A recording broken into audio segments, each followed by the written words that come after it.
Hey, what's up everybody? It's Robert 184, 2 R's, 2 B's, and it has been a while. Taking a look here, we've got Lego Ninjago from 2022, out a little bit early. Lego has fully embraced their colorful ninja, going full Super Sentai.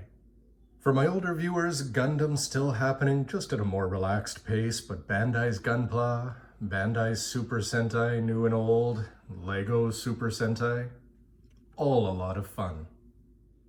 For $90 US, you've got 1,104 pieces, set number 71765, 9+ being the age for this. Some great box art, I think, is really going to draw you in here. The only thing that you might be wondering is, well, how many minifigures are you going to get?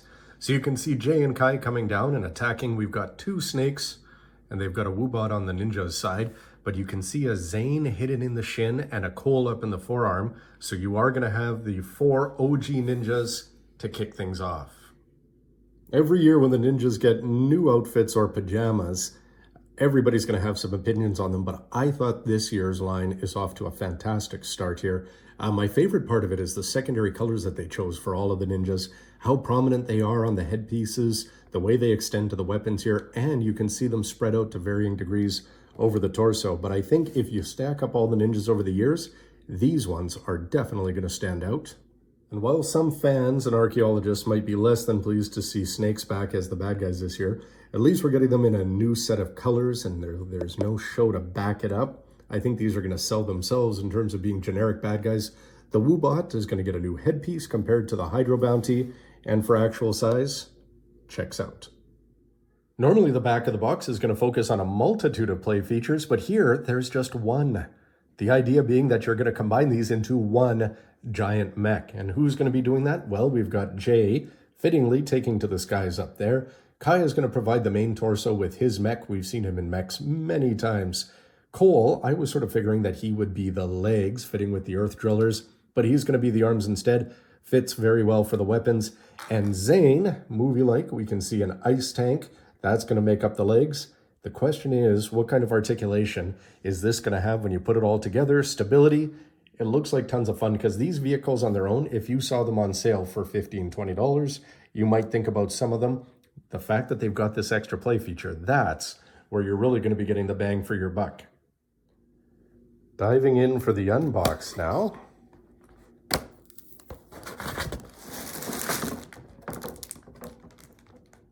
8 numbered bags with 5 and 6 having little supplementary bags. The top 3, that's going to give you Kai's mech. 4 is the snake. 5 you can probably make out is going to be Zane. 7 is going to be Cole on its own, and 8 is Jay on its own. So you're going to kick things off with Kai if you follow the rules. There's the table of contents, and actually 168 pages is going to get you to the end of Jay's Skyflyer. And then we get some speedline action here, as you're going to get to see the 4 vehicles which you've built separately. And then you're going to get a symbol. Well, let's gut tie and put them all together. Flip the heels. You can see some work there, bending the knees, getting Zane's ice tank turned into the legs. Make sure you get a couple pins out there. We're going to put Cole's arms on either side. Separate Jay into 3 pieces there. You're going to put part on the back, call it a backpack. Couple pieces up there on the shoulder. And when it's all done, there's some speed lines, and it's time for us to kick some snake. Before moving into all our playsets and toys, love them or hate them, here's the stickers. Not as many as you might think, 14. You can see how they're going to be broken up for the 4 different vehicles there.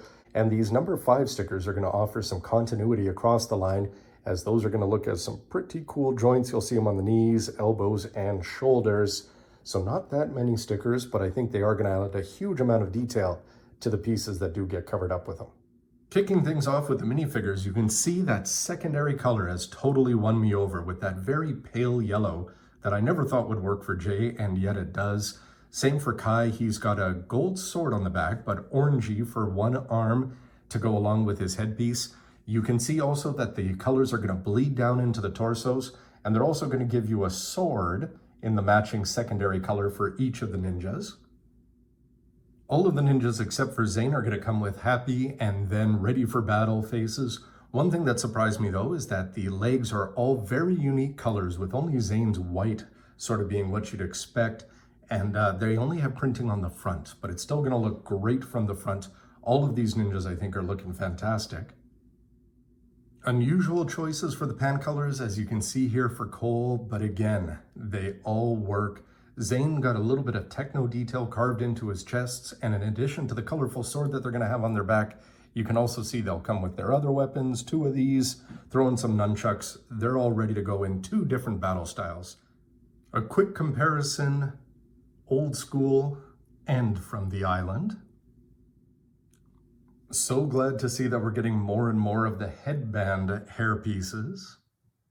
With Cole joining the team, so it's only Zane remaining without a headband. Fans have been talking and dreading or loving or demanding a combining mech for a long time. We've seen variations in 2s, but if you're gonna go with 4, why not make it 5? They've already kicked things off right by having the red one as the torso. Well done.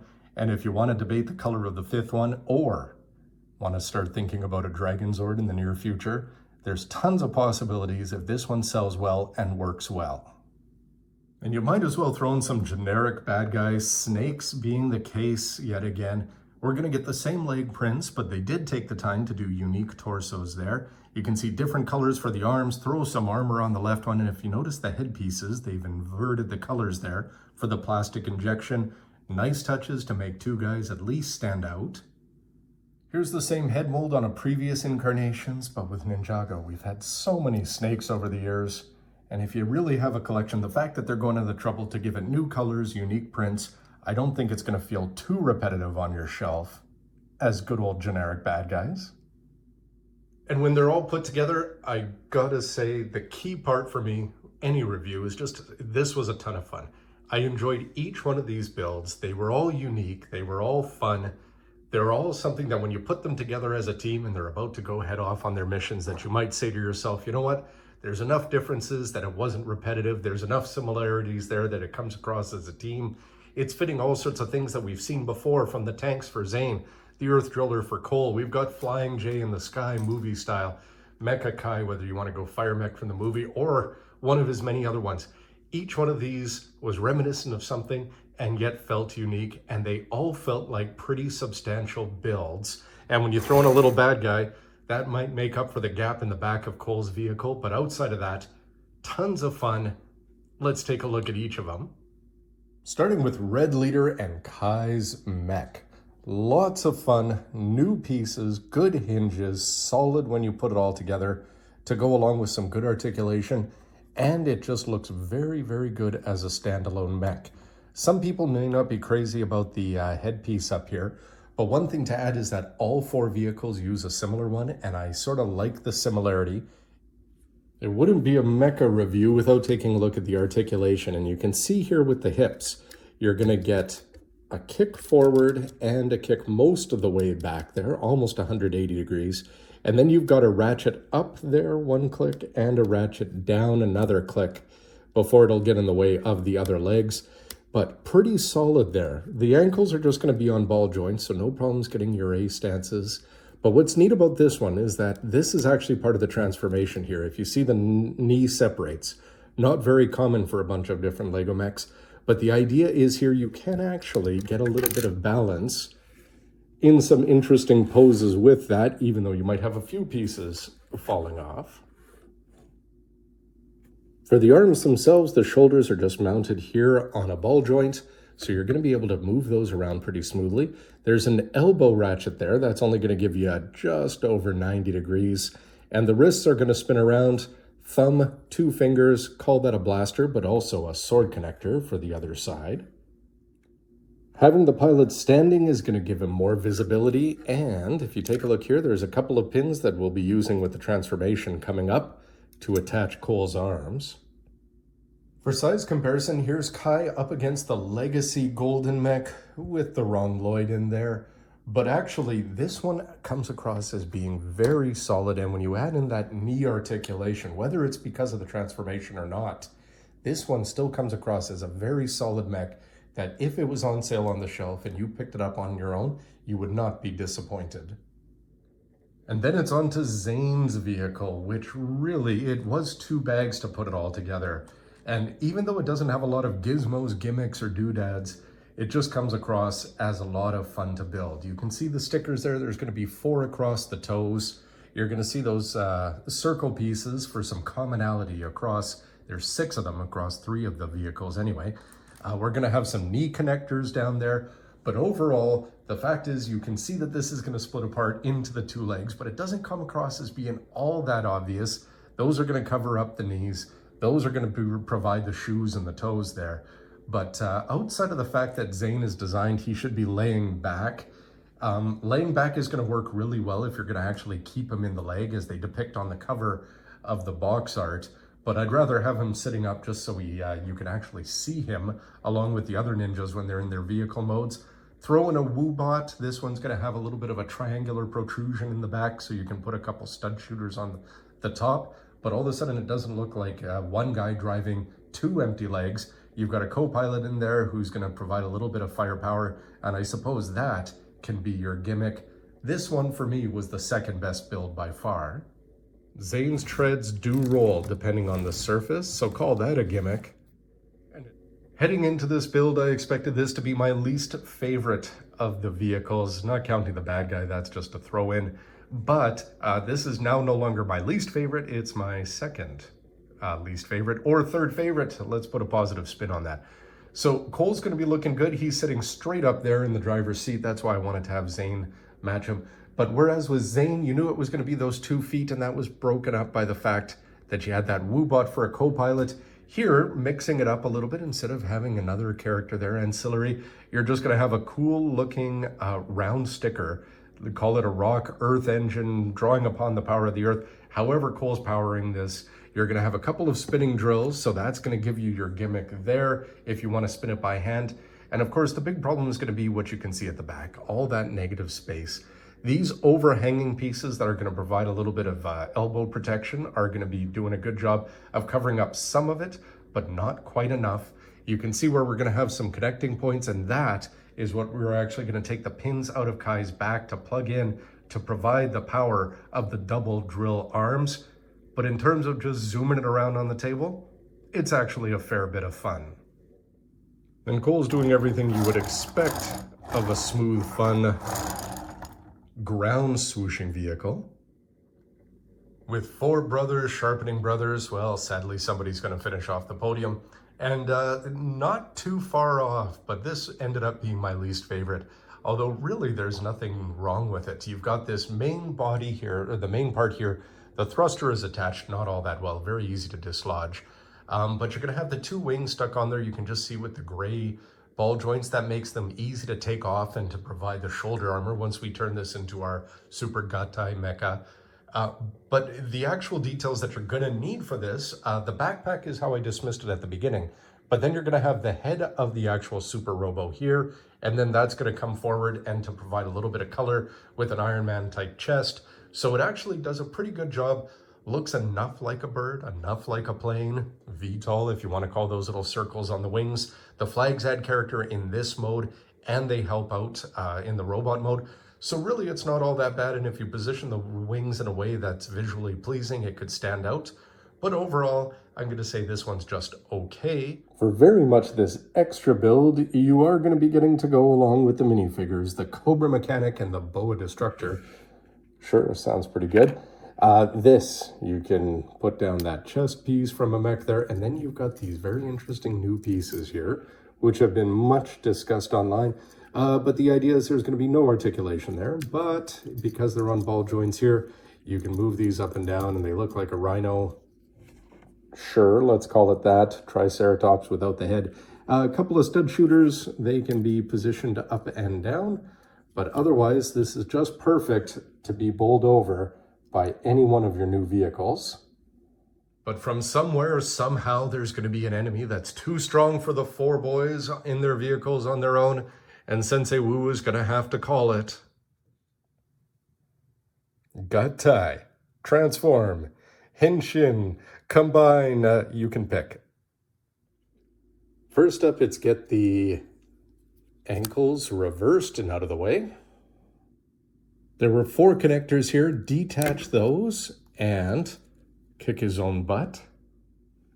And you might as well remove these pins for Cole in a moment. For Zane's ice tank, you might as well start by bending up the feet, and then you can just separate these without trying to take those pieces off here. We got a couple of pins here to hold the whole thing together. And one really neat thing is if you take a look at these, they both have ankle tilts, but only in one direction and only that far. But that's really going to help the big mech in the big picture. And you can see where everything's going to connect right there. Satisfying clicks, but you're not going to have any knee articulation, but it's got a bigger job to do, which is to hold up this big robot. For Kai's super arms, just rotate, and that's going to become the elbow. You've also got this piece here, which you might as well get flipped out, because that is where the pin is going to connect into the shoulder. You can pop up this shoulder armor here and just put that in with the pin. Fold that cockpit down, and if you asked which way is the beach, this is starting to look like a mech that could answer. For the jet, pop the wings off, and then there's going to be some folding here, and that is going to provide the robot's chest and head. Click the wings on to the shoulders. Flip the flags up and attach. There you have it. All our forces combined. 4 vehicles can't do it. You get the white, the red, the blue, the black, the big weapons on the arms. That is a pretty cool idea come to fruition. Now that he's all put together, there's a ton of nice details really packed into here. First of all, Kai's mech looked fantastic to begin with in terms of the proportions, and when you chop off the bottom part of the legs and then put on these new white legs, it's just going to give them that giant monster feel, really bumping up the height and not losing a lot of stability along the way, though you do lose that knee articulation. One of the things that sort of, though, caught my eye is the fact that you're still using Kai's little arms inside with Cole's giant arms on the outside. So I suppose that if you want, you can just sort of pose them simultaneously and pretend that when Kai moves those ones, that it's going to move Cole's arms as well. Think about it however you want. At the end of the day, though, he still looks like he's got giant legs and giant arms, and don't think about those little Tyrannosaurus arms that are there. But the gold arms really stand out. That sticker for the engine over there on the mech's left arm looked great. The toe stickers are good. No over-reliance on stickers, but again, just the fact that you've got these elbows, have that nice little circle to go along with the knees, and you can see it up there on the shoulder as well if you're looking from up above. There's a lot of coolness mixed into this 4-color mech. How does he feel for stability? Well, not too bad. When you put him down, there's going to be a little bit of wobbliness there. But the articulation for the legs is still going to stay the same as it was for Kai. So you've got that 1 tick up, you got a 1 tick down, and then you can rotate forward and back. It's going to be Cole's arms that are going to give you a decent amount there. As you can see them bend up and down and rotate. The inner arms, you can do what you want with it. But one of the cool things is that though the connection point is going to be pretty weak, you do get some head articulation there. For size comparison, here he is up against Lloyd. Well, Mia couldn't not make an appearance today. Lloyd's Titan mech here. Wrong pilot, but you get the idea. First of all, this one was a lot of fun. The hips were very similar in terms of the articulation and the way you put it all together, but just the fact that Kai's had knees, and now this one has some bulky shins that just make them stretched out that much taller, gives this one the edge in terms of height, that's for sure. Big bulky arms thanks to Cole. He does have that secondary set, which again is a little bit weird, and then you can decide whether you like Jay's little jet wings there compared to the Strike Freedom backpack of Lloyd's Titan mech. But overall, this one, when I put it together, it was a lot of fun. And the secondary craft being the flyer on the back, take it off, whoosh it around, off you go. Not bad. But this one, just the fact that you're going to have 4 fun vehicles. The transformation is simple, straightforward, and it's pretty solid in terms of a Lego mech when you put it all together. Lego mechs still have more ways to go, but in terms of just you put it together, you put it on your shelf, you move it around, it's a big imposing beast on your shelf, you get the multicolors, and how cool would it be for us to have a Titan mech for all 6 Ninja at some point, and then, like I said, 4 becomes 5, becomes 6, even bigger, D2C. Well, we can dare to dream, but the idea is This one was a lot of fun to put together, and I like it a lot more than Lloyd's. And since I've been mixing up series all over the place here, if you're a fan of Takara's, I'll call it Takara's. If you're a fan of Master Force, well, here's my poor man's King Poseidon. And stacked up next to this, I gotta say, this one, absolutely fine as a Transformer, but this one, just in terms of ease of simplicity, fun vehicles, quick to transform in and out of his combined mech mode, I gotta say, this one is a ton of fun for the price that you're getting, and you get the fun of minifigures, which, unless we're talking Headmasters, they're not gonna come with. So overall, this Ninja Ultra Combo Mech was a ton of fun from start to finish, beginning to end, soup to nuts, whatever you want to say. It was a ton of fun putting this together. And I got to go back to those 4 vehicles. Each one of the builds, the way the bags are designed, you know, you start with Kai's and then you do Zane's, and they're all fun. And they do get a little worse after that, but you know that you're building towards something even bigger. In the fact that you're going to have your team of 4, and then you're going to be able to put them together into this, which is just the icing on the cake. Each of the vehicles feels distinct, fits the personalities of the 4 OG ninjas. Fantastic minifigures, great weapons. You throw in 2 bad guys that are distinct and fun and good cannon fodder. A little vehicle for them to all beat up on. And then the fact that you can put it together after all these years. It just makes me say this is a great way to start with a 4, and it makes me really hope that we will see this kind of thing again. And I am going to ask for 5, and I will ask for 6. But the point is, I got to say at the end of this, I'm probably going to go take this apart, go back to the vehicle modes, and just have fun with them as they were. The movie kits, the 6 for the ninjas, were some of my favorites, and they were all distinct and they all fit. And this is 4 of them, all distinct, and yet they all fit. And when you get a fun build, great minifigures, good value, and the icing on the cake being slap them all together and make a huge mech that outdoes Lord Lloyd's Garmadon's Titan mech. And I just gotta say, I couldn't recommend this anymore. The 2022 line is looking like a lot of fun. Can't wait to see Lloyd and Nia join them, and looking forward to more. And I really do want to say thanks to everybody, new and old, watching this. I had a lot of fun building this. I hope you can tell, and hope to see you again soon. Thanks for sticking around. See you again. Is the DBX even allowed to be here? And why didn't they make the Hydro Bounty red?